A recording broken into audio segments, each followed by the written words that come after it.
السلام عليكم ورحمة الله وبركاته. طبعا مستغربين ايه اللي انا بعمله دلوقتي، لكن الحقيقة انا لاحظت حاجة. لسه محمد جاي يعمل لي في البيت شوية شغل جبسن بورد، لقيته لابس تيشيرت مكتوب عليه انتي سوشيال ميديا كلاب.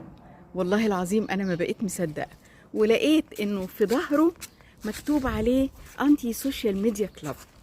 الحقيقة ده واحنا في دعوتنا للسوشيال ميديا ازاي نستخدمها الاستخدام الرشيد، كان لازم اوقفه واسأله ايه اللي انت لابسه ده وجايبه منين يا اسطى محمد؟ صباح الخيرات يا اسطى محمد. صباح الفل يا فندم. ممكن حضرتك تقول لي التيشيرت الرائع ده انت جايبه منين؟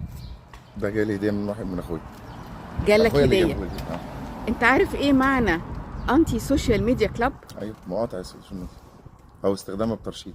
ايوه الله ينور عليك، استخدامها بترشيد.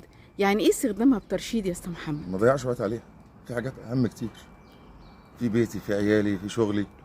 ده اهم من ان انا اقعد على التليفون واهملهم. امال هتستخدمها ازاي؟ هو حاجه مش اساسيه، بس سهلت علينا امور في الشغل، في التصميمات، في مواعيد الشغل، حاجات مهمه. بس لكن اضيع على وقت اكتر من لازم يبقى ملوش لازمه، ملوش داعي.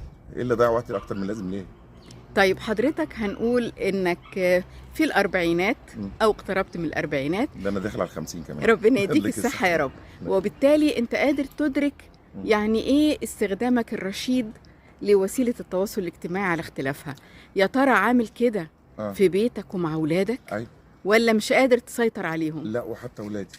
ايه يعني ايه؟ فهمني. بنتي الكبيره ما مسكتش تليفون تاتش الا لسه، اللي هي في ثانوي.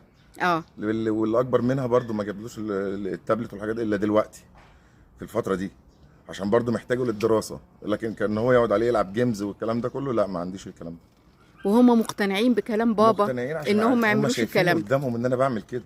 انا بمسك التليفون لمجرد ان رسائل الواتساب بتاعتي اللي هي بتاعت الشغل، ان انا ابعت حاجه، اعمل حاجه، اصمم حاجه على الشغل. بس اكتر من كده التليفون قاله وخلاص. يعني ده معنى كلامك افهم منك. حتى لو الاجازه في البيت، هي ممكن برضو 5 دقايق اعرف الاخبار، بس ايه، مش اكتر من كده. مش هقعد على التليفون 24 ساعه. يعني افهم منك كده بقى يا اسطى محمد ان دور الاسره مهم جدا. ايوه طبعا. في انهم يعلموا هو اولادهم. الموجه الاول. ايوه. لو الولد قعد ولا هو ايه؟ قولها لي تاني. الموجه الاول للطفل، عشان لما يكبر يبقى فاهم الدنيا ماشيه ازاي. لو لقى الاب والام كل واحد ماسك تليفون وقاعد في جنب بعيد عن التاني، هو هيعمل كده. يبقى انا كده بدمر اسره من غير ما اعرف. في طفل لسه ناشئ هيبقى رب بيت، والبنت هتبقى ربة اسره، بمجرد اللي انا بعمله عشان انا واخد جنب وماسك تليفوني، والمدام بتاعتي واخده جنب وماسكه تليفونها، يبقى البيت خارب. يعني حضرتك بتعمل كده بحكم وظيفتك، بتستخدمه الاستخدام للشغل بس. للشغل، والمدام متفهمه ده طبعا. وبتساعد ولادها انها بتكون نموذج قدامهم. المذاكره اهم حاجه، بعد كده الرفاهيات هتيجي، بس اهم حاجه بس هو مش رفاهيه قوي برضه يا استاذ محمد. انا ممكن انا بعتبره رفاهيه.